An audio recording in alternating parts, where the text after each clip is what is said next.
चारि राशि रहबो भाग्य परिवर्तन बदलिबो एही सब राशि भाग्य। मीन राशि रे घटिबो बड़ परिवर्तन। 5 वर्ष पर पड़ुछि एभली दुर्लभ संयोग। ज्योतिष शास्त्र रे मंगल एवं शनि संयोग को अत्यंत प्रभावशाली एवं संवेदनशील बोली विवेचना करा जाय। 2 एप्रिल 2026 रे साहस एवं शक्तिर कर्ता मंगल मीन राशि रे प्रवेश करथिले, जोंठारे कर्मफलदाता शनि पूर्वरु अवस्थित थिले। समान राशि मध्य एही दुईटी प्रमुख ग्रहर मिश्रण एक विस्फोरक जोग सृष्टि करुछि, जहाँ 11 मई 2026 पर्यंत रहब।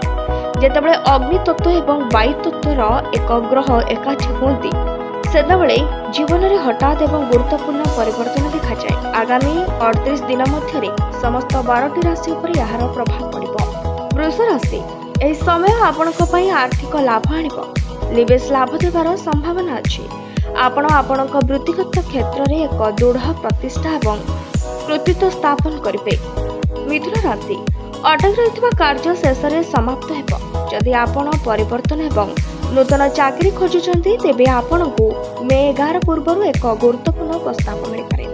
तुला राशि आपण आईनगत एवं कोर्ट संबंधी मामला रे सफलता पाइबे। आपण आपणक प्रतिपक्षक उपरे विजय हेबे एवं आपणक स्वास्थ्य रे सुधार आसिब। धनु राशि सुख सुविधा रे वृद्धि हेब। पौत्रिक संपत्ति संबंधी कौनसी विवाद समाधान हो पारे। नूतन व्यवसाय चुक्ति एवं सुजोग आपणक पाखक आसिब। तेबे केउ राशि रे रहिछि घात बार, चलंतु जानिबा। मेष राशि आपण खर्च रे हठात वृद्धि अनुभव करि पारंती। गाड़ी चलाइबा समय सतर्कता अवलंबन करंतु। जुक्ति तर्क किंबा विवाद रे लिप्त हेबारु निवृत्त रहंतु। सिंह राशि आपणक स्वास्थ्य प्रति विशेष ध्यान दियंतु। कर्मक्षेत्र रे सहकर्मीक सह उत्तेजना किंबा भूल बुझामणा सृष्टि हो पारे। आपणक कथाबार्ता रे संयमता नियंत्रण करंतु। कुंभ राशि मानसिक चाप स्तर वृद्धि पाइपारे। आर्थिक कारबार रे अत्यंत सतर्कता अवलंबन करंतु। नचेत आपण आर्थिक क्षति सही पारंती। सेपरि मीन राशि जेहेतु एही ग्रह संयोग आपणक निज राशि मध्य घटुछि, तेणु आपणकू सबुठारु अधिक सतर्क रहिबाकू पड़िब। शीघ्र कौनसी बड़ निष्पत्ति नेबार दूरे रुहंतु।